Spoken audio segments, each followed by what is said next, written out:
Mi nombre es Santiago Mendoza, y esta es la historia de cómo las personas que me abandonaron cuando era solo un bebé terminaron rogándome perdón 30 años después. Pero para entender por qué, primero tienes que saber lo que me hicieron aquella noche de diciembre de 1993 en el Hospital General de Guadalajara. Según me contó la enfermera Esperanza años después, llegué al hospital en los brazos de una mujer joven, quizás de 20 años, que temblaba de frío y nerviosismo. Tenía yo apenas 3 días de nacido, envuelto en una manta rosa que parecía cara, demasiado elegante para alguien que claramente no tenía dinero para pagar cuentas de hospital. «Me duele el pecho», fue lo único que le dijo mi madre biológica al médico de urgencias. «Creo que tengo mastitis. ¿Pueden revisar al bebé también?» Durante las siguientes 2 horas, los médicos la atendieron mientras yo permanecía en una cuna del hospital, durmiendo como cualquier recién nacido normal. Pero cuando regresaron para darle el alta, ya no estaba. Había desaparecido sin dejar rastro, sin firmar papeles, sin dar explicaciones. Solo había dejado una nota arrugada sobre mi cuna que decía: «No puedo cuidarlo. Por favor, busquen una buena familia». Esa fue la primera y última vez que mi madre me tocó. La enfermera Esperanza, una mujer de 40 años con corazón de oro que trabajaba en el área de pediatría, fue quien me encontró esa madrugada del 15 de diciembre. Ella me contó que lloré durante horas, como si de alguna manera supiera que algo terrible había pasado, que la persona que se suponía debía protegerme me había abandonado para siempre. «Era un bebé hermoso», me dijo Esperanza cuando la busqué años después.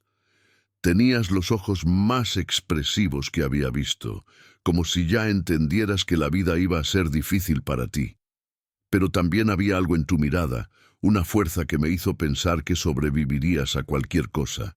Los primeros meses de mi vida los pasé en el hospital mientras las autoridades trataban de encontrar a mi familia o una casa adoptiva. En 1993, el sistema de adopción en México no era tan eficiente como ahora, y bebés abandonados como yo podían pasar meses esperando una familia. Pero yo tuve suerte, al menos eso creía entonces.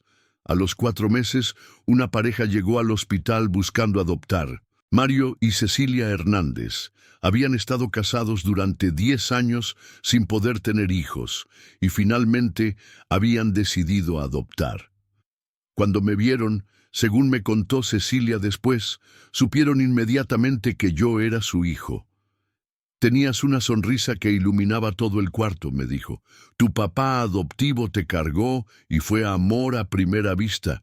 Decidimos en ese momento que serías nuestro Santiago».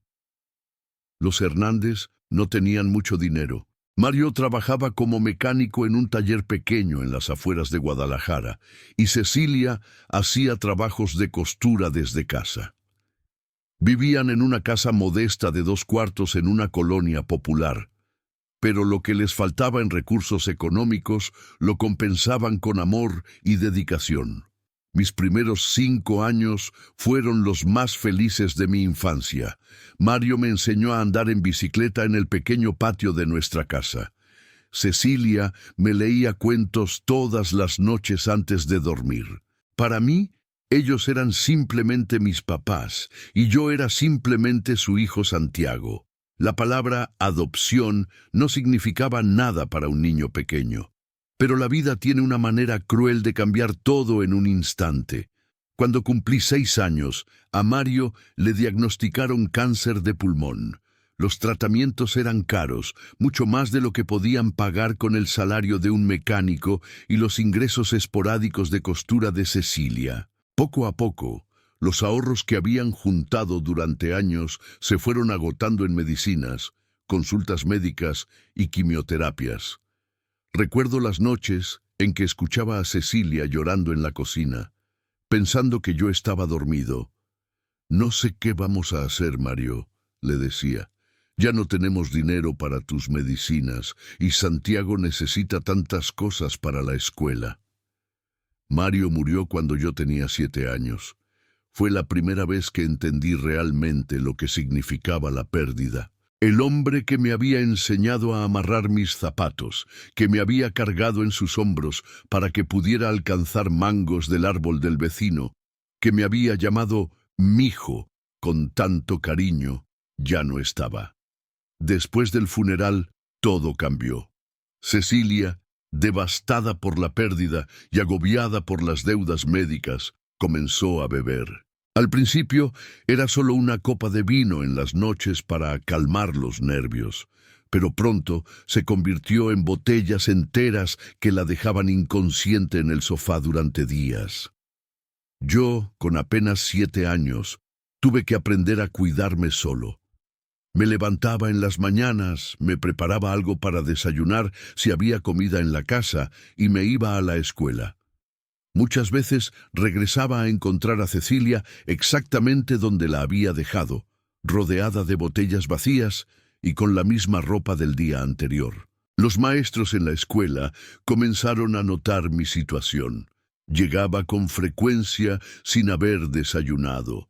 Mi ropa no siempre estaba limpia y tenía ojeras de no dormir bien porque me preocupaba que algo le pasara a Cecilia durante la noche. La maestra Lupita, mi profesora de 2º grado, fue la primera en preguntarme directamente qué pasaba en casa. «Santiago», me dijo después de clases un día, «¿todo está bien en tu casa? Te veo muy cansado últimamente». Yo no sabía qué responder. A los 7 años no entiendes conceptos como alcoholismo o negligencia. Solo sabías que tu mamá estaba triste todo el tiempo y que tenías mucha hambre porque no había comida en casa. «Mi mamá está enferma», fue lo único que pude decir. «Duerme mucho». La maestra Lupita me miró con una expresión que ahora, como adulto, reconozco como lástima mezclada con preocupación. Al día siguiente, trabajadores sociales llegaron a mi casa. Lo que encontraron los confirmó sus peores sospechas. Cecilia estaba borracha a las 2 de la tarde. La casa estaba sucia y desordenada. No había comida en el refrigerador y yo estaba cuidándome solo desde hacía meses. «Señora Hernández», le dijo la trabajadora social, «entendemos que está pasando por un momento difícil, pero Santiago necesita cuidados apropiados. Si no puede proporcionárselos, tendremos que buscar otras opciones». Cecilia, entre lágrimas y balbuceando por el alcohol, trató de explicar que era temporal, que solo necesitaba tiempo para recuperarse de la muerte de Mario. Pero los trabajadores sociales habían visto este tipo de situaciones demasiadas veces. Me dieron 3 días para despedirme. Durante esos 3 días, Cecilia se mantuvo sobria y trató de actuar como la madre que había sido antes. Me cocinó mis comidas favoritas, me ayudó con la tarea, incluso jugamos algunos juegos que no habíamos jugado desde la muerte de Mario. «Santiago», me dijo la noche antes de que me llevaran, «quiero que sepas que te amo más que a nada en el mundo. Esto no es porque no te quiera, es porque no soy capaz de cuidarte como mereces ahora mismo». Yo no entendía por qué me tenía que ir si ella me amaba. En mi mente de niño, si alguien te ama, lucha por ti, no te deja ir. «¿Puedo venir a visitarte?», le pregunté. Cecilia comenzó a llorar y me abrazó tan fuerte que casi no podía respirar. «Por supuesto, mijo. Esto es solo temporal. Cuando me sienta mejor, volverás a casa». Pero las dos sabíamos, aunque yo no pudiera articularlo entonces, que probablemente era mentira. Al día siguiente la trabajadora social llegó con una maleta pequeña. Metí mi ropa, algunos juguetes y la foto familiar que habíamos tomado el último cumpleaños de Mario. Cuando salí de la casa, no miré atrás. Tenía 8 años y ya había aprendido que mirar atrás solo hace que duele más. Me llevaron primero a un hogar temporal, una casa donde vivían otros niños que también habían sido removidos de sus familias por diferentes razones. La señora García, que dirigía el hogar, era amable pero firme. tenía que serlo, cuidando a 12 niños entre las edades de 5 y 15 años. Santiago, me dijo el primer día, sé que esto es difícil y confuso, pero quiero que sepas que aquí estás seguro, y vamos a hacer todo lo posible para encontrarte una buena familia. Durante los siguientes 6 meses, viví en el hogar temporal esperando una adopción. Varias familias vinieron a conocerme, pero por una razón u otra nunca funcionó. Algunos querían bebés, otros preferían niñas. Algunos se sentían intimidados por el hecho de que yo ya había sido abandonado 2 veces y pensaban que tendría problemas emocionales. Finalmente, cuando tenía 8 años y medio, los Morales decidieron adoptarme. Roberto y Patricia Morales tenían 2 hijos biológicos, Luis de 12 años y Andrea de 10. Roberto era contador en una empresa mediana y Patricia era maestra de primaria. Vivían en una casa bonita en una colonia de clase media y parecían tener la vida perfecta.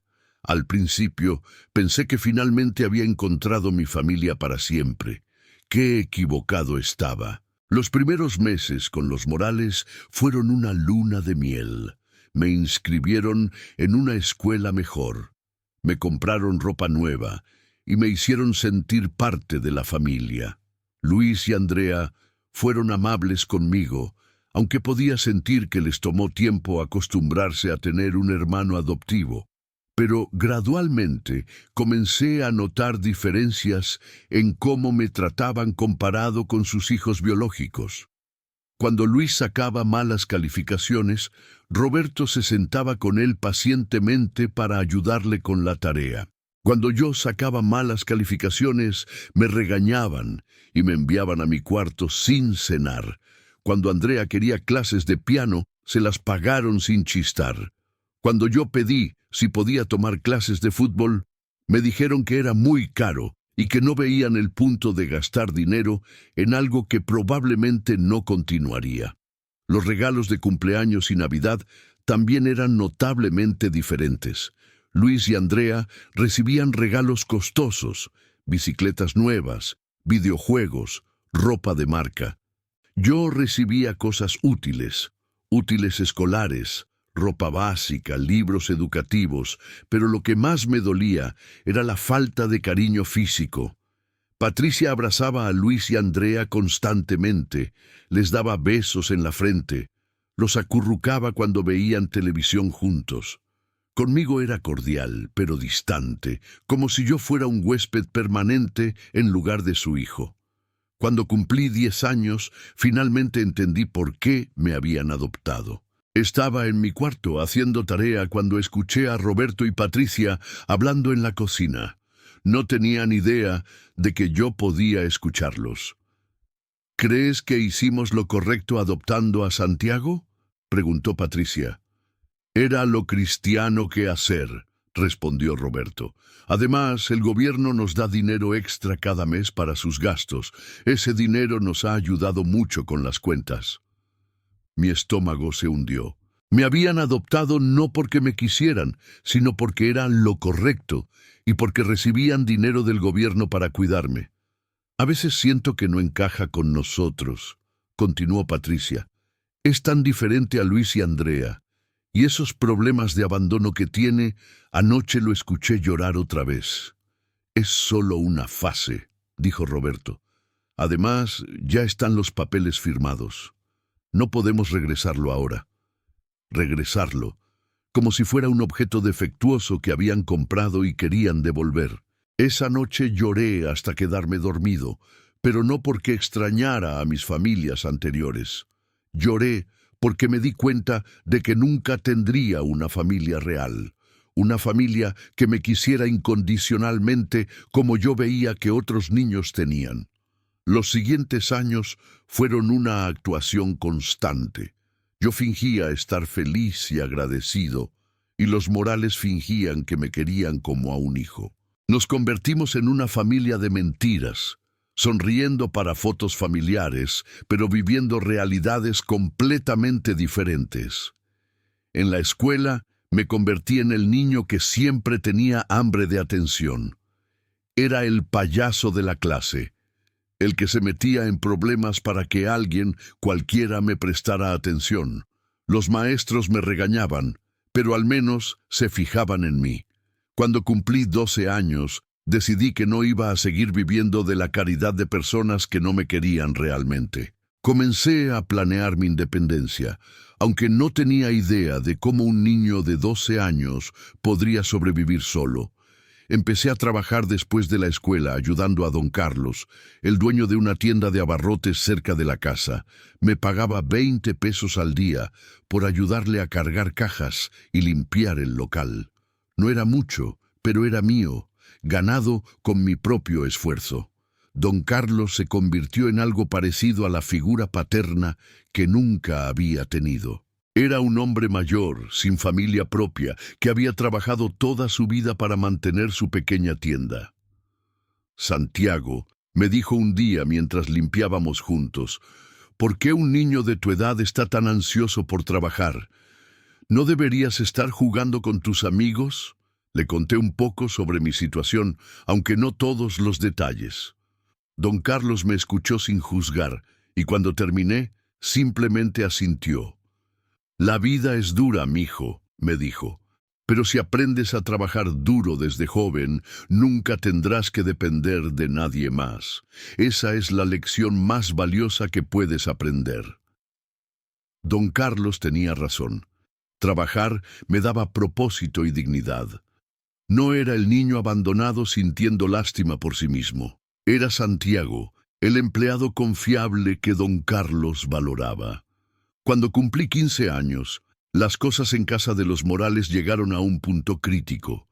Luis había comenzado la universidad y Andrea estaba en preparatoria. Yo era el único niño que quedaba, y mi presencia parecía molestarles cada vez más. Un día llegué de trabajar con don Carlos para encontrar a Roberto y Patricia sentados en la mesa de la cocina, con papeles esparcidos frente a ellos. «Santiago», dijo Roberto sin levantar la vista, «siéntate, necesitamos hablar».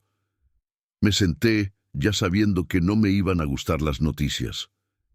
«Ya casi cumples 18 años», comenzó Patricia, «y hemos estado pensando que es tiempo de que empieces a planear tu futuro». «¿Qué quieren decir?», pregunté, aunque ya sabía exactamente qué querían decir. «Cuando cumplas 18, oficialmente serás adulto», continuó Roberto. «Ya no seremos legalmente responsables por ti, y francamente, creemos que sería mejor para todos si empezaras a vivir independientemente». Ahí estaba. Después de casi 10 años, me estaban echando de la casa. «Entendemos que esto puede ser difícil», dijo Patricia con voz que sonaba practicada, como si hubiera ensayado este discurso. «Pero creemos que es lo mejor para tu desarrollo como adulto joven». «¿A dónde se supone que voy a ir?», pregunté. «Bueno», dijo Roberto consultando los papeles, «hay programas gubernamentales para jóvenes que han estado en el sistema de adopción. Pueden ayudarte a encontrar vivienda y trabajo». Programas gubernamentales. Otra vez iba a ser un caso para los trabajadores sociales, otro archivo en un escritorio burocrático. «¿Cuándo quieren que me vaya?», pregunté, sorprendido por lo calmada que sonaba mi voz. «En tu cumpleaños número 18», respondió Patricia. «Te daremos tiempo para prepararte». Tenía 3 meses para planear el resto de mi vida. Esa noche, por primera vez en años, no lloré. En lugar de eso, sentí algo que no había sentido antes: determinación pura. No iba a ser una víctima más. No iba a depender de la caridad de extraños o programas gubernamentales. Iba a construir mi propia vida, sin importar lo que costara. Al día siguiente le conté a don Carlos lo que había pasado. «Mijo», me dijo moviendo la cabeza, «algunas personas no merecen ser padres, pero tú eres fuerte, lo he visto. Vas a estar bien». «Don Carlos», le dije, «puedo trabajar más horas. Necesito ahorrar dinero». Por supuesto, respondió, pero también necesitas terminar la preparatoria. Sin educación, la vida será mucho más difícil. Tenía razón. Durante los siguientes 3 meses, trabajé cada hora libre que tenía mientras mantenía mis calificaciones lo suficientemente altas para graduarme. Ahorraba cada peso que ganaba, comía lo mínimo posible, y no gasté dinero en nada que no fuera absolutamente necesario. Los Morales parecían aliviados de que no hubiera hecho un drama sobre su decisión. Creo que esperaban que llorara, que les rogara que me dejaran quedar, que les hiciera sentir culpables por echarme. Pero no les di esa satisfacción. El día de mi cumpleaños número 18, desperté temprano, empaqué mis pocas pertenencias en la misma maleta con la que había llegado 10 años antes y bajé a desayunar por última vez en esa casa. Roberto y Patricia estaban sentados en la mesa, obviamente incómodos. «Santiago», comenzó Patricia, «queremos que sepas que no es nada personal. Solo creemos que...» «Está bien», la interrumpí. «Entiendo». No entendía, pero ya no importaba. «¿Tienes algún lugar a donde ir?», preguntó Roberto, y por un momento sonó genuinamente preocupado. «Sí», mentí. «Ya tengo todo arreglado». Roberto me extendió un sobre. «Esto es para ayudarte con los gastos iniciales». Dentro había 500 pesos. Después de 10 años de recibirles dinero del gobierno por cuidarme, me daban 500 pesos como regalo de despedida. «Gracias», dije guardando el sobre en mi bolsillo. Caminé hacia la puerta con mi maleta y por segunda vez en mi vida no miré atrás al salir de lo que se suponía era mi hogar, pero esta vez era diferente. Esta vez salía por mi propia decisión, con mi propio dinero en el bolsillo y con un plan. No sabía entonces que exactamente 12 años después, las mismas personas que me habían echado de su casa estarían paradas en la puerta de mi oficina, rogando por mi perdón y ayuda. No sabía que el niño abandonado que nadie había querido se convertiría en el hombre que controlaría el destino de todos los que lo habían rechazado. Pero esa parte de la historia vendrá después. Primero, tenía que sobrevivir a los años más difíciles de mi vida, con 500 pesos en el bolsillo y una maleta llena de sueños rotos. Salí de casa de los Morales ese 15 de diciembre de 2011, exactamente 18 años después de haber sido abandonado en el hospital. La ironía de las fechas no se me escapó. Parecía que diciembre estaba destinado a ser el mes en que las personas me daban la espalda. Pero esta vez iba a ser diferente. Esta vez tenía un plan. Durante los 3 meses antes de mi cumpleaños, no solo había estado ahorrando dinero trabajando con don Carlos, también había estado investigando opciones para jóvenes en mi situación. Había programas gubernamentales, sí, pero también había oportunidades para personas dispuestas a trabajar duro y sacrificarse. Mi primer destino fue una pensión en el centro de Guadalajara que rentaba cuartos por semana. No era lujosa, apenas un catre, un lavabo y un baño compartido al final del pasillo, pero costaba solo 200 pesos por semana y estaba cerca de varias oportunidades de trabajo. ¿Tienes 18 años?, me preguntó la señora que administraba la pensión, una mujer mayor con cara de pocos amigos. «Sí, señora», respondí, mostrándole mi credencial de elector que había sacado tan pronto cumplí la mayoría de edad. «¿Trabajas?» «Trabajo con don Carlos en su tienda de abarrotes, pero estoy buscando más trabajo». Me miró de arriba a abajo, evaluando si era confiable. «Está bien, pero el pago es por adelantado, cada viernes. Si no pagas, te vas. ¿Entendido?» «Entendido». El cuarto era deprimente. Las paredes tenían manchas de humedad, la ventana daba a un callejón lleno de basura y por las noches se oía de todo. Peleas, música a todo volumen, gritos de borrachos. Pero era mío. Por primera vez en mi vida tenía mi propio espacio que nadie me podía quitar mientras pudiera pagarlo. Esa primera noche me senté en el catre y saqué un cuaderno que había comprado. En la primera página escribí Plan de vida, Santiago Mendoza, 18 años. Debajo hice una lista. Terminar preparatoria, me faltaban 6 meses. Encontrar trabajo de tiempo completo, ahorrar dinero para rentar algo mejor. Algún día, estudiar una carrera, nunca depender de nadie más. Era un plan simple, pero era mío. Al día siguiente fui a buscar más trabajo. Durante las siguientes 2 semanas llené aplicaciones en restaurantes, tiendas, oficinas, cualquier lugar que tuviera un letrero de "Se solicita personal". La mayoría me rechazaron inmediatamente. Era obvio que no tenía experiencia y que venía de circunstancias difíciles. Pero finalmente conseguí trabajo en un restaurante de comida rápida en el turno de noche, de 10 p.m. a 6 a.m.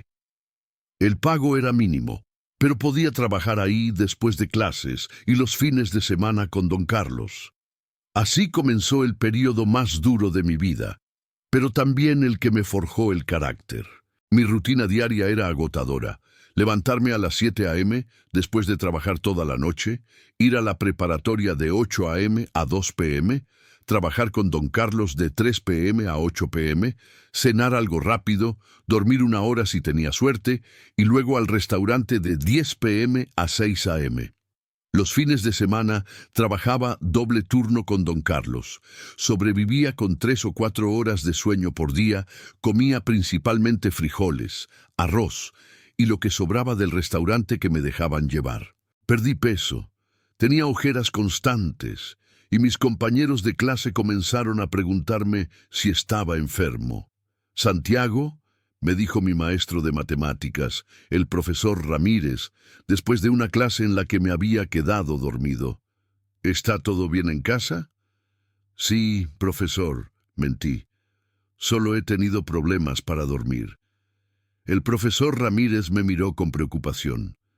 Era un hombre joven, quizás de 30 años, que realmente se preocupaba por sus estudiantes. «Mira», me dijo, «sé que no es asunto mío, pero si necesitas ayuda con algo, puedes hablar conmigo. Eres uno de mis mejores estudiantes en matemáticas y sería una lástima que no terminaras la preparatoria por problemas personales». Su oferta me conmovió, pero ya había aprendido a no depender de la amabilidad de extraños. «Gracias, profesor, pero estoy bien. Solo tengo que organizarme mejor». La verdad era que estaba al límite físico y emocional, pero me negaba a rendirme. Cada vez que sentía que no podía más, recordaba las palabras de don Carlos. «Si aprendes a trabajar duro desde joven, nunca tendrás que depender de nadie más». En marzo de 2012, 3 meses después de empezar mi vida independiente, recibí mi primera lección sobre cómo el dinero puede cambiar la percepción que las personas tienen de ti. Luis Morales, mi hermano adoptivo mayor, había empezado la universidad y aparentemente tenía problemas económicos. Una tarde apareció en la tienda de don Carlos mientras yo trabajaba. «Santiago», me dijo, actuando como si fuéramos los mejores amigos del mundo. «¿Cómo has estado? Te hemos extrañado en casa». Mentiroso. Sabía que estaban aliviados de que me hubiera ido sin hacer drama. «Estoy bien», respondí, siguiendo acomodando mercancía. «¿Qué necesitas?» «Bueno», dijo, poniéndose nervioso, «la universidad es más cara de lo que mis papás esperaban, y yo necesito dinero para libros y materiales. Me preguntaba si podrías prestarme algo, solo hasta que mis papás reciban su próximo pago». No podía creer su descaro. Después de echarme de la casa, ahora querían que yo les prestara mi dinero duramente ganado. «¿Cuánto necesitas?», pregunté, solo por curiosidad.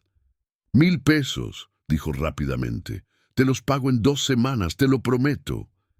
1,000 pesos era exactamente lo que yo ganaba en una semana trabajando 18 horas al día. Era el dinero que necesitaba para pagar mi cuarto, mi comida, mis gastos de escuela.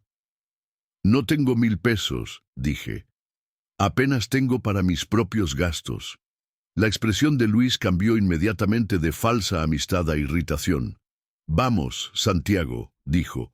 «Sé que has estado trabajando. Seguramente tienes algo ahorrado. Somos familia. Familia, repetí, sin poder evitar una sonrisa amarga. Qué interesante que ahora somos familia cuando necesitas dinero. Luis se puso rojo. No seas así. Sabes que mis papás te cuidaron durante años. Esto es lo mínimo que podrías hacer para ayudar. Tus papás recibían dinero del gobierno para cuidarme, le recordé. No era caridad, era trabajo pagado. Luis se quedó callado por un momento, claramente incómodo de que yo supiera la verdad. Mira, dijo finalmente, si no me puedes ayudar, solo dilo, no tienes que ser grosero. No estoy siendo grosero, respondí. Estoy siendo honesto. No tengo dinero extra, y si lo tuviera, no se lo prestaría a alguien que me echó de su casa. Luis se fue sin decir adiós, y nunca más volví a saber de los Morales. Hasta años después, cuando las circunstancias fueron muy diferentes. Ese incidente me enseñó algo importante. Las personas solo te buscan cuando necesitan algo de ti. El resto del tiempo, eres invisible para ellos. En junio de 2012, finalmente me gradué de la preparatoria. Fue una ceremonia pequeña a la que asistí solo. Mis compañeros tenían familias enteras celebrando con ellos. Padres, abuelos, hermanos, tíos. Yo me senté en la última fila y aplaudí mi propio nombre cuando lo llamaron. Después de la ceremonia, don Carlos me esperaba afuera con un pequeño pastel. «Felicidades, mijo», me dijo con una sonrisa. «Sabía que lo lograrías». Fue el regalo de graduación más significativo que podría haber recibido. Alguien que creyó en mí y se tomó la molestia de celebrar mi logro. Con la preparatoria terminada, pude trabajar más horas en el restaurante y ahorrar más dinero. También comencé a buscar trabajos mejor pagados. Mi meta era salir de la pensión y rentar un departamento pequeño, pero decente. Fue en agosto de 2012 que recibí la oportunidad que cambiaría mi vida para siempre, aunque no lo supe en ese momento. El gerente del restaurante donde trabajaba me llamó a su oficina después de mi turno. «Santiago», me dijo, «he estado observando tu trabajo durante estos meses y debo decir que estoy impresionado. Nunca faltas, siempre llegas a tiempo y los clientes se quejan menos cuando tú estás trabajando». «Gracias, señor», respondí, preguntándome a dónde iba la conversación.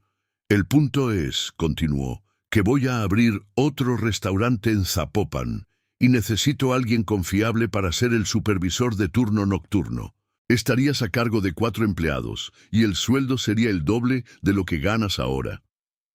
No podía creer lo que estaba escuchando. ¿El doble del sueldo? ¿Una posición de supervisión? «¿Cuándo empezaría?», pregunté. «El próximo mes. ¿Te interesa?» «Sí, señor. Definitivamente me interesa». El nuevo trabajo me cambió la vida. No solo ganaba más dinero, sino que por primera vez tenía responsabilidades reales y personas que dependían de mí. Descubrí que era bueno administrando people y resolviendo problemas. Con el aumento de sueldo, pude mudarme de la pensión a un departamento pequeño pero limpio en una colonia mejor. Tenía mi propia cocina, mi propio baño y, lo más importante, silencio para dormir. También comencé a ahorrar dinero en serio, no para emergencias, sino para mi futuro. Quería estudiar una carrera, pero sabía que tendría que pagarla yo mismo. Durante el día, cuando no estaba trabajando, comencé a ir a la biblioteca pública para estudiar sobre negocios y administración. Leía libros sobre emprendimiento, finanzas, marketing. No tenía dinero para la universidad todavía, pero podía educarme por mi cuenta.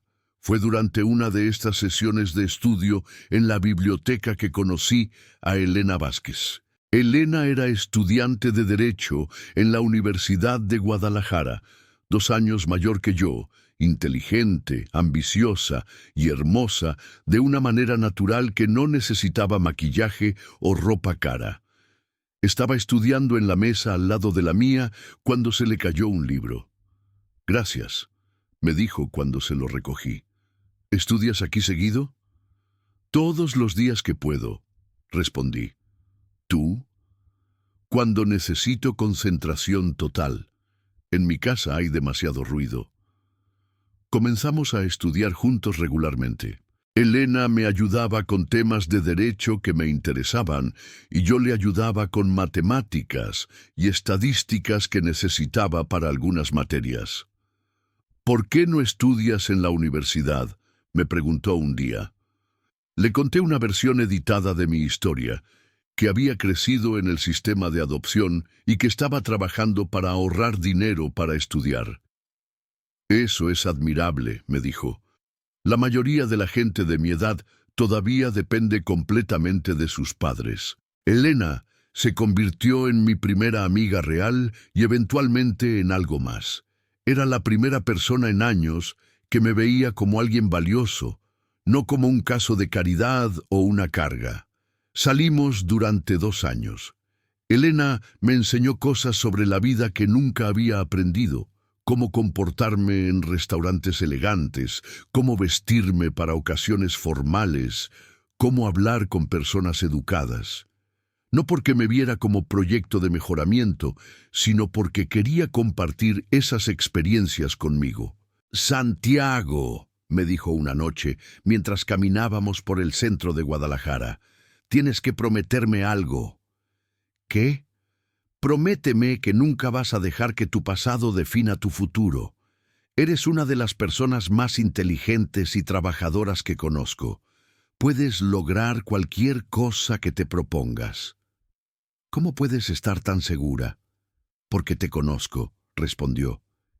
Y porque he visto cómo te levantas cada vez que la vida te golpea. Esa es una fuerza que no se puede enseñar. Elena tenía razón sobre mi determinación, pero se equivocó sobre una cosa. Mi pasado no era algo de lo que tenía que huir. Eventualmente se convertiría en la clave de mi futuro.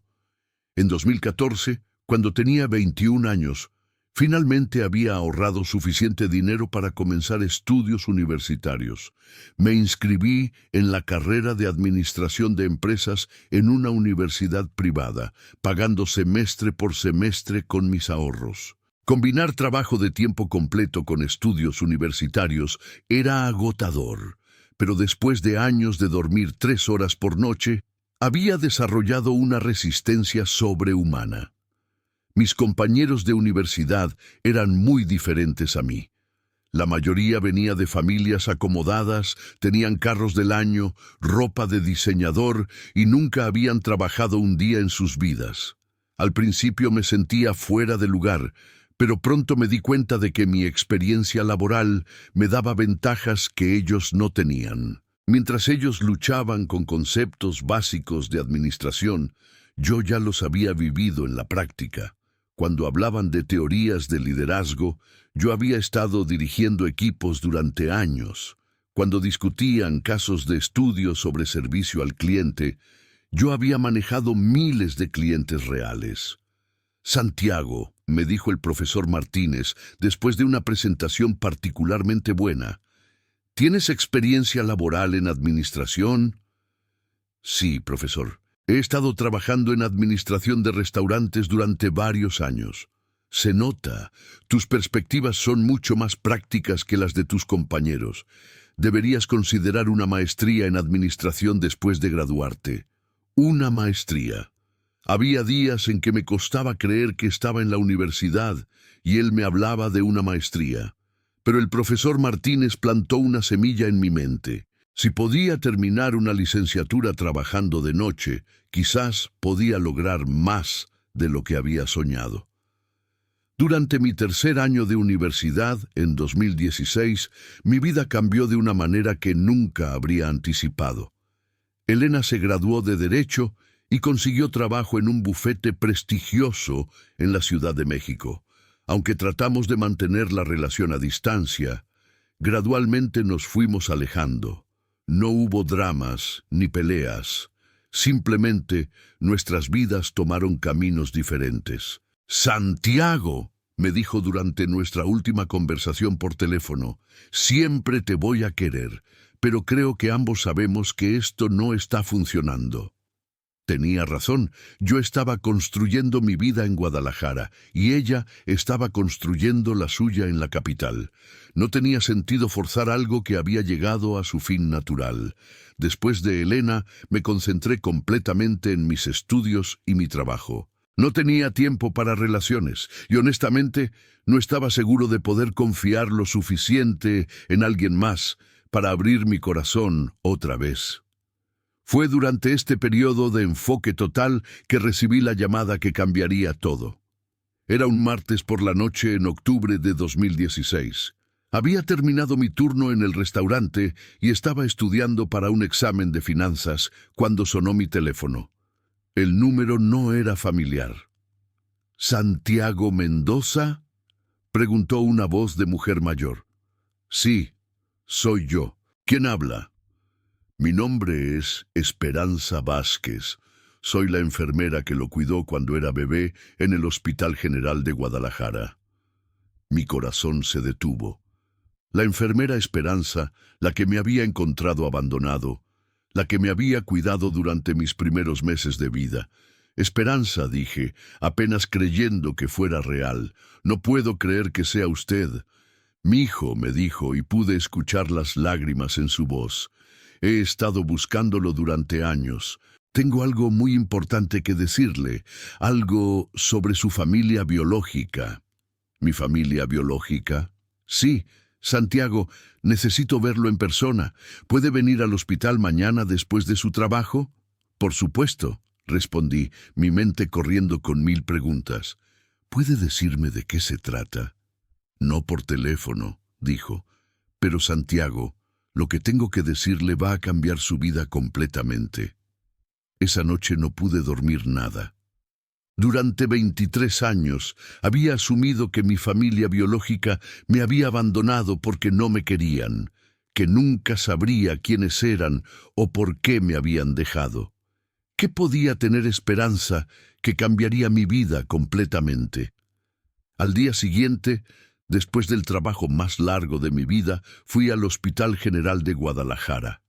Esperanza me esperaba en la cafetería, ahora una mujer de 60 años con cabello gris, pero con la misma sonrisa amable que recordaba vagamente de mi infancia. Santiago, me dijo levantándose para abrazarme, mírate, eres todo un hombre. Esperanza, respondí abrazándola de vuelta, gracias por buscarme. ¿Qué es lo que quería decirme? Esperanza me miró directamente a los ojos, tomó mis manos y me dijo las palabras que cambiarían mi destino para siempre. Santiago, su abuelo murió la semana pasada y lo dejó a usted como su único heredero de una fortuna de más de 50 millones de pesos. 50 millones de pesos. Las palabras de Esperanza resonaron en mi cabeza como un eco que no podía procesar. Durante 23 años había vivido creyendo que era un niño no deseado, abandonado por una familia que no me quería. Y ahora me decían que tenía un abuelo que había muerto dejándome una fortuna. Esperanza, dije finalmente, mi voz apenas un susurro. ¿Cómo es posible? ¿Cómo sabía mi abuelo de mi existencia si mi madre me abandonó? Esperanza sacó un sobre amarillento de su bolsa y lo puso sobre la mesa entre nosotros. Santiago, comenzó con voz temblorosa, lo que voy a contarle va a ser difícil de escuchar. Su historia es mucho más complicada de lo que siempre pensó. Abrió el sobre y sacó varios documentos. Fotografías viejas, cartas escritas a mano y lo que parecían ser certificados oficiales. Su madre se llamaba Isabel Delgado Sandoval, comenzó Esperanza, mostrándome una fotografía de una joven hermosa de cabello largo y ojos tristes. Era hija de don Aurelio Sandoval, uno de los hombres más ricos de Jalisco, dueño de haciendas, fábricas, propiedades en todo el estado. Miré la fotografía, buscando algún parecimiento conmigo mismo. Los ojos, quizás. La forma de la nariz. Isabel tenía 19 años cuando usted nació, continuó Esperanza, pero no lo abandonó porque no lo quería. Lo abandonó porque su padre la amenazó con matarla si no se deshacía de usted. ¿Qué? No podía creer lo que estaba escuchando. Don Aurelio era un hombre muy tradicionalista, muy religioso en público, pero muy cruel en privado. Cuando se enteró de que Isabel había tenido un hijo sin estar casada, la golpeó hasta dejarla inconsciente. Le dijo que tenía dos opciones: deshacerse del bebé o ser desheredada y expulsada de la familia para siempre. Esperanza me mostró una carta escrita en letra temblorosa. Esta carta me la dio Isabel la noche que lo trajo al hospital. Me rogó que la guardara, que algún día se la entregara a usted cuando fuera mayor. Con manos temblorosas, tomé la carta y comencé a leer. Mi querido hijo, si estás leyendo esto significa que sobreviviste y creciste sin mí. No puedo describir el dolor que siento al dejarte en este hospital, pero es la única manera de salvarte la vida. Mi padre me ha dicho que si no me deshago de ti, nos matará a ambos. Conozco a mi padre y sé que no está hablando en broma. Es un hombre poderoso que siempre consigue lo que quiere. No te abandono porque no te ame, te abandono porque te amo más que a mi propia vida. Prefiero vivir sabiendo que estás vivo y seguro en algún lugar, que muerto en mis brazos. Tu abuelo no sabe tu nombre ni dónde estás, nunca se lo diré, pero guardé tu brazalete del hospital con tu nombre y fecha de nacimiento. Algún día, cuando sea libre de mi padre, te buscaré. Espero que me perdones. Espero que entiendas que una madre a veces tiene que tomar las decisiones más difíciles para proteger a sus hijos. Con todo mi amor, tu madre, Isabel. Las lágrimas corrían por mi rostro mientras terminaba de leer. Durante todos estos años, había odiado a mi madre por abandonarme. Pero había sido todo lo contrario. Me había salvado la vida sacrificando la suya. ¿Qué pasó con ella?, pregunté. Esperanza suspiró profundamente. Isabel nunca pudo recuperarse emocionalmente de haberlo perdido. Cayó en una depresión severa. Su padre la mantuvo prácticamente prisionera en la hacienda familiar durante años. Nunca se casó. Nunca tuvo otros hijos. Murió hace 5 años de cáncer. Pero yo creo que realmente murió de tristeza. ¿Y mi abuelo? ¿Cómo se enteró de mí? Ah, dijo Esperanza con una sonrisa amarga. Esa es la parte más interesante de la historia. Esperanza sacó otro documento del sobre.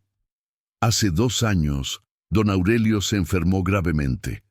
Cuando se dio cuenta de que se estaba muriendo, comenzó a arrepentirse de muchas de las cosas crueles que había hecho en su vida. Contrató investigadores privados para buscar a todos los nietos que pudiera tener, incluyendo cualquier hijo que Isabel hubiera tenido en secreto. Los investigadores me encontraron a mí, continuó Esperanza. Yo era la única persona que sabía la verdad completa sobre su nacimiento. Al principio me negué a hablar, pero cuando me dijeron que don Aurelio se estaba muriendo y que quería hacer las paces con el pasado, decidí contarles todo. ¿Mi abuelo sabía dónde estaba yo durante estos últimos 2 años? Sí, respondió Esperanza. Sus investigadores lo han estado siguiendo desde que tenía 21 años. Sabían dónde trabajaba, dónde estudiaba, cómo vivía. Don Aurelio leyó informes sobre usted mensualmente. Eso me dio escalofríos. Había estado siendo observado durante años sin saberlo. ¿Por qué nunca me contactó? Porque se sentía demasiado avergonzado, dijo Esperanza. Don Aurelio sabía que sus acciones habían causado que usted creciera sin familia, en la pobreza, luchando por sobrevivir. Sabía que había destruido la vida de Isabel y la de usted. No se sentía digno de conocerlo. Pero me dejó su fortuna. Sí, su testamento dice que todo su dinero y propiedades van para usted, su único nieto. Pero también dejó una carta para usted. Esperanza me entregó un sobre sellado con mi nombre escrito en letra elegante. Abrí la carta con cuidado. La letra era de un hombre mayor, temblorosa pero legible. Santiago, No merezco llamarte nieto después de lo que les hice a ti y a tu madre. Mis acciones te condenaron a una vida de abandono y lucha que ningún niño debería experimentar. He leído los informes sobre tu vida, las familias que te adoptaron y luego te rechazaron, los trabajos que tuviste que tomar siendo apenas un niño, la manera en que te has levantado una y otra vez a pesar de todos los obstáculos. Eres más fuerte y mejor hombre de lo que yo fui jamás. Tienes el honor y la determinación que yo perdí hace mucho tiempo. No puedo devolverte los años que perdiste, pero puedo darte los recursos para que nunca más tengas que luchar por supervivencia básica. Úsalos sabiamente. Sé el hombre que yo nunca pude ser. Con respeto y arrepentimiento profundo, tu abuelo, Aurelio Sandoval. Cuando terminé de leer, me quedé en silencio por varios minutos, procesando toda la información. Mi vida entera había sido mentira. No era un niño no deseado, era el nieto de uno de los hombres más ricos del estado, abandonado por circunstancias que estaban fuera del control de mi madre. Esperanza, dije finalmente. ¿Qué tengo que hacer para reclamar la herencia? Ya está todo arreglado, respondió. Don Aurelio dejó instrucciones muy específicas. Sus abogados lo han estado esperando. Solo tiene que ir a firmar algunos papeles. 3 días después, me senté en la oficina más lujosa que había visto en mi vida, frente a un equipo de abogados vestidos con trajes que probablemente costaban más que mi sueldo de 6 meses. Señor Mendoza, dijo el abogado principal, le presento el inventario de su herencia. La lista era increíble. 3 haciendas, 2 fábricas, múltiples propiedades comerciales en Guadalajara y Puerto Vallarta, cuentas bancarias con millones de pesos, acciones en varias empresas y una casa colonial en el centro histórico de Guadalajara que valía más de 10 millones de pesos. Todo esto, dijo el abogado, está ahora bajo su nombre. También hay un fideicomiso que genera aproximadamente 200,000 pesos mensuales en intereses e ingresos de rentas. 200,000 pesos al mes. Era más de lo que había ganado en toda mi vida trabajando. ¿Hay alguna condición?, pregunté. Ninguna, respondió el abogado. Su abuelo fue muy claro. Todo es suyo sin restricciones. Puede hacer lo que guste con el dinero y las propiedades. Firmé los papeles sintiéndome como si estuviera en un sueño. En cuestión de minutos, había pasado de ser un estudiante universitario que trabajaba de noche para pagar sus estudios a ser multimillonario. Pero lo más extraño de todo era que no sentía la euforia que había esperado. En lugar de eso, sentía una mezcla de justicia tardía y responsabilidad abrumadora. Los primeros meses después de recibir la herencia fueron de ajuste. Dejé mi trabajo en el restaurante. Me mudé a la casa colonial que había heredado y contraté ayuda para administrar las propiedades y negocios. Pero también tomé decisiones que reflejaban quién era realmente. Lo primero que hice fue buscar a don Carlos, quien ahora tenía 70 años y luchaba para mantener su pequeña tienda de abarrotes. Don Carlos, le dije, ¿recuerda cuando me dijo que si trabajaba duro nunca tendría que depender de nadie más? Por supuesto, mijo, respondió con una sonrisa. Y mírate ahora, todo un profesional. Sus consejos me salvaron la vida, le dije, y ahora quiero agradecérselo. Le compré un local más grande en una mejor ubicación. Lo equipé completamente y le puse el nombre Abarrotes Don Carlos. También le di dinero suficiente para que nunca más tuviera preocupaciones económicas. Santiago, me dijo con lágrimas en los ojos, no tenías que hacer esto. Sí tenía que hacerlo, respondí. Usted fue la única figura paterna real que tuve. Se merece esto y mucho más. También busqué a Esperanza, la enfermera que me había cuidado y guardado los secretos de mi familia durante tantos años. Esperanza, le dije, usted me salvó 2 veces, una cuando era bebé y otra cuando me dio la verdad sobre mi familia. ¿Qué puedo hacer para agradecérselo? No necesito nada, mijo, respondió. Saber que está bien es suficiente recompensa. Pero yo sabía que Esperanza tenía problemas económicos desde su jubilación del hospital. Le pagué su casa completamente, le aseguré una pensión cómoda para el resto de su vida y establecí una beca en su nombre para estudiantes de enfermería sin recursos. Después de cuidar a las personas que habían sido buenas conmigo, decidí usar mi fortuna para algo más grande. Establecí una fundación para ayudar a jóvenes que habían salido del sistema de adopción, proporcionándoles becas universitarias, capacitación laboral y apoyo emocional.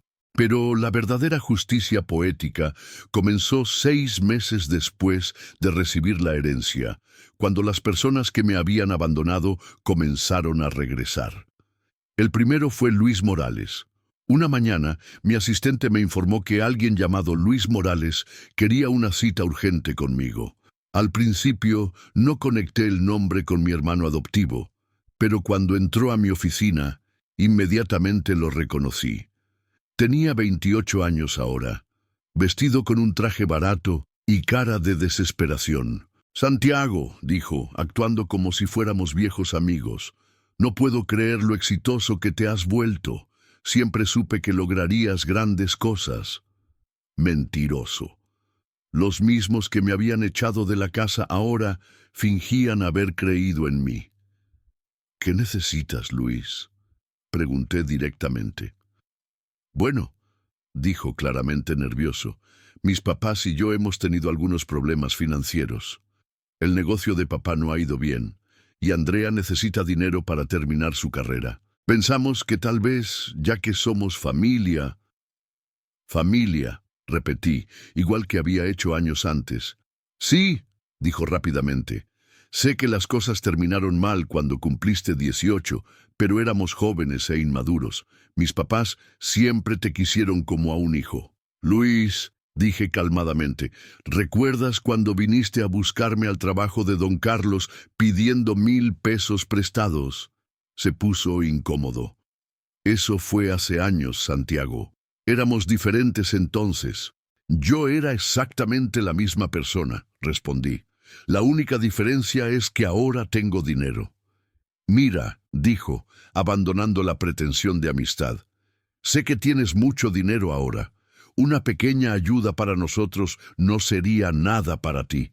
Tal vez 100,000 pesos para salir de los problemas más urgentes». 100,000 pesos. Tenía razón que no era nada para mí ahora, pero no era sobre el dinero. «¿Sabes qué, Luis?», dije, levantándome de mi escritorio. «Tienes razón. 100,000 pesos no es nada para mí». Su cara se iluminó con esperanza. «Pero», continué, «la misma cantidad significaría todo para alguien que realmente necesita ayuda. Hay miles de jóvenes que salen del sistema de adopción cada año sin apoyo familiar. Voy a donar esos 100,000 pesos a mi fundación en nombre de tu familia». La expresión de Luis cambió de esperanza a confusión y luego a enojo. «¿Estás diciendo que no nos vas a ayudar?». «Estoy diciendo exactamente lo que ustedes me dijeron cuando tenía 18 años. Es tiempo de que aprendan a vivir independientemente». Luis se fue furioso, pero regresó una semana después con Roberto y Patricia. Los tres se sentaron en mi oficina, claramente incómodos, pero desesperados. «Santiago», comenzó Roberto, «tal vez empezamos mal la conversación la semana pasada. Queríamos venir a disculparnos personalmente por cómo terminaron las cosas cuando cumpliste 18. Éramos jóvenes e inmaduros», añadió Patricia, repitiendo las mismas excusas que Luis había usado. «No sabíamos cómo manejar la situación, pero siempre te quisimos como a un hijo». «Interesante», respondí, «porque recuerdo escucharlos decir que no podían regresarme porque ya estaban firmados los papeles». Se quedaron callados, claramente no esperando que recordara esa conversación. «Miren», dijo Roberto finalmente, «sabemos que cometimos errores, pero la sangre es más espesa que el agua. Somos familia». «¿La sangre?», pregunté. «¿Se refiere a la misma sangre que no compartimos? ¿O se refiere al dinero del gobierno que recibieron durante 10 años por cuidarme? Patricia comenzó a llorar, pero sus lágrimas me parecían tan falsas como su cariño había sido años antes. Santiago, dijo entre sollozos, somos la única familia que tienes. Sabemos que estás solo en el mundo. ¿No significamos nada para ti? La única familia que tengo, repetí, recordando todas las noches que había llorado sintiéndome exactamente así. Solo en el mundo. ¿Saben dónde estaba la única familia que tenía cuando más la necesitaba?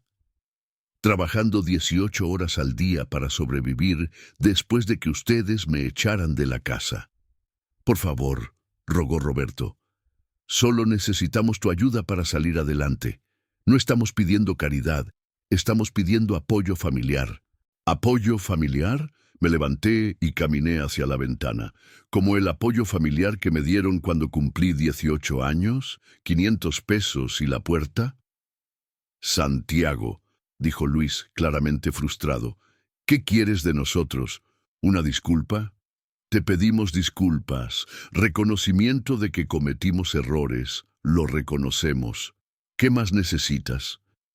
Me volteé para mirarlos directamente. No necesito nada de ustedes, dije. Hace 12 años, ustedes decidieron que no era su responsabilidad. Hoy, yo decido que ustedes no son mi responsabilidad. Pero somos familia, insistió Patricia desesperadamente. No, respondí firmemente. La familia son las personas que te apoyan cuando necesitas ayuda, que te abrazan cuando lloras, que celebran tus triunfos. Don Carlos fue más familia para mí en 5 años que ustedes en 10. Esperanza, una enfermera que apenas me conocía, guardó secretos sobre mi vida durante 23 años porque se preocupaba por mi bienestar. Esas personas son mi familia. Santiago, dijo Roberto jugando su última carta, si no nos ayudas, vamos a perder nuestra casa, vamos a quedarnos en la calle. Qué interesante, respondí. Cuando yo tenía 18 años, ustedes no se preocuparon por dónde iba a vivir. Tuve que encontrar una pensión horrible con mis propios ahorros. Ahora ustedes pueden hacer lo mismo. Se fueron ese día sin dinero y sin esperanza, igual que me habían dejado a mí años antes. Pero la visita más impactante fue la que llegó un año después de que recibiera la herencia. Mi asistente me informó que una mujer mayor quería verme, diciendo que era muy importante y que tenía que ver con mi familia biológica. Cuando entró a mi oficina, inmediatamente supe quién era, aunque nunca la había visto antes. Era mi abuela materna, la esposa de don Aurelio. Santiago, dijo con voz temblorosa, soy Esperanza Sandoval, la viuda de tu abuelo. Era una mujer elegante de unos 70 años, vestida de negro, con la postura digna de alguien que había sido rica toda su vida. Señora Sandoval, dije respetuosamente, ¿en qué puedo ayudarla? Vengo a pedirte perdón, dijo directamente, por lo que mi esposo les hizo a ti y a tu madre, por no haber tenido el valor de oponerme a él cuando Isabel necesitaba mi protección. Sus palabras eran sinceras y pude ver el dolor genuino en sus ojos. También vengo a pedirte algo más, continuó. Don Aurelio dejó una carta para mí, explicando toda la verdad sobre tu nacimiento y lo que había hecho. Me pidió que si alguna vez te encontraba, te dijera dónde está enterrada tu madre. Se me cortó la respiración. Durante todos estos años, nunca había sabido dónde estaba sepultada Isabel. Está en el cementerio privado de la hacienda familiar, me dijo. Aurelio nunca permitió que pusieran su nombre en la tumba, pero yo sé dónde está. Si quieres, te puedo llevar. Una semana después, visité la tumba de mi madre por primera vez. Era una tumba simple, sin nombre, con solo una pequeña cruz de piedra. Mi abuela había llevado flores frescas. Vengo a visitarla cada mes, me dijo. Era como una hija para mí, y nunca pude protegerla del temperamento de mi esposo. Me quedé junto a la tumba durante 1 hora, hablándole a la madre que nunca conocí, pero que había sacrificado todo para salvarme la vida. Mamá, le dije en voz baja, no te conocí, pero entiendo ahora por qué hiciste lo que hiciste. Quiero que sepas que sobreviví, que me convertí en el hombre que esperabas que fuera, y que uso la fortuna del abuelo para ayudar a otros niños como yo. Mi abuela lloraba en silencio a mi lado. Santiago, me dijo finalmente, puedes perdonar a esta familia por todo el daño que te causó. Señora Sandoval, respondí, mi madre ya pagó el precio por las acciones de su esposo. Usted también fue víctima de un hombre cruel. No hay nada que perdonar entre nosotros. Podríamos tener una relación como abuela y nieto. Era la primera vez en mi vida que alguien de mi familia biológica quería conocerme realmente. Me gustaría mucho, respondí honestamente. Durante los meses siguientes, mi abuela Esperanza se convirtió en una presencia constante en mi vida.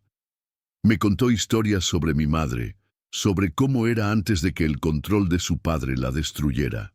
Me enseñó sobre la historia de la familia, sobre los antepasados que había heredado no solo dinero, sino también una responsabilidad hacia la comunidad. Tu madre habría estado tan orgullosa de ti, me dijo un día mientras almorzábamos juntos. Ella siempre soñó con que encontrarías una manera de usar tu dolor para ayudar a otros. ¿Cómo lo sabe? Porque pasé años consolándola después de que te dejó en el hospital. Me decía que esperaba que algún día crecieras para ser el tipo de hombre que convertiría su sacrificio en algo significativo. Y eso era exactamente lo que había hecho. Hoy, 5 años después de recibir la herencia, mi fundación ha ayudado a más de 500 jóvenes que salieron del sistema de adopción. Tenemos becas universitarias, programas de capacitación laboral, apoyo psicológico y un fondo de emergencia para jóvenes en crisis. Don Carlos, ahora de 75 años, administra una cadena de 5 tiendas que emplean a jóvenes en situación vulnerable. Esperanza, la enfermera, trabaja como consejera voluntaria en la fundación, usando su experiencia para ayudar a otros trabajadores de la salud a identificar y ayudar a niños en situaciones difíciles. Los Morales perdieron su casa, como habían amenazado que pasaría. Roberto tuvo que declararse en bancarrota y ahora trabaja como empleado para alguien más. Patricia da clases de costura desde un departamento pequeño que rentan. Luis nunca terminó su carrera y trabaja en trabajos temporales. No siento satisfacción por sus problemas, pero tampoco siento responsabilidad de resolverlos. Aprendieron, como yo aprendí, que la vida no les debe nada a nadie. Pero la lección más importante que aprendí de toda esta experiencia no fue sobre dinero o venganza. Fue sobre el poder del perdón y la elección. Podría haber usado mi fortuna para vengarme de todos los que me habían lastimado. Podría haber humillado a los Morales públicamente o haber contratado abogados para hacerles la vida miserable. Podría haber vivido en amargura por todos los años que perdí. En lugar de eso, elegí usar mi dolor como combustible para algo positivo. Elegí ser el tipo de persona que habría ayudado al niño abandonado que una vez fui. Cada vez que un joven sale de nuestro programa con un título universitario, cada vez que alguien encuentra trabajo estable, cada vez que ayudamos a alguien a creer en sí mismo otra vez, honro la memoria de mi madre y el sacrificio que hizo. Mi nombre es Santiago Mendoza. Me abandonaron en un hospital cuando tenía 3 días de nacido. Crecí en familias que no me querían. Trabajé desde niño para sobrevivir. Y viví la mayoría de mi vida creyendo que no tenía valor para nadie. Pero resulta que la vida tenía planes diferentes para mí. Resulta que el niño que nadie quería se convertiría en el hombre que muchos necesitarían. Y resulta que a veces La justicia llega cuando menos la esperas, en la forma que menos imaginas, y te da exactamente lo que necesitas para convertir tu dolor en propósito. Las personas que me abandonaron pensaron que se estaban deshaciendo de un problema. No sabían que estaban creando su propia solución. No sabían que yo heredaría una fortuna. Pero, más importante, no sabían que heredaría algo mucho más valioso: la fortaleza para usar esa fortuna sabiamente, la compasión para ayudar a otros que habían sufrido como yo, y la sabiduría para entender que el verdadero éxito no se mide en dinero, sino en el impacto positivo que tienes en las vidas de otros. Esa es la verdadera herencia que recibí, y esa es la herencia que ahora paso a otros.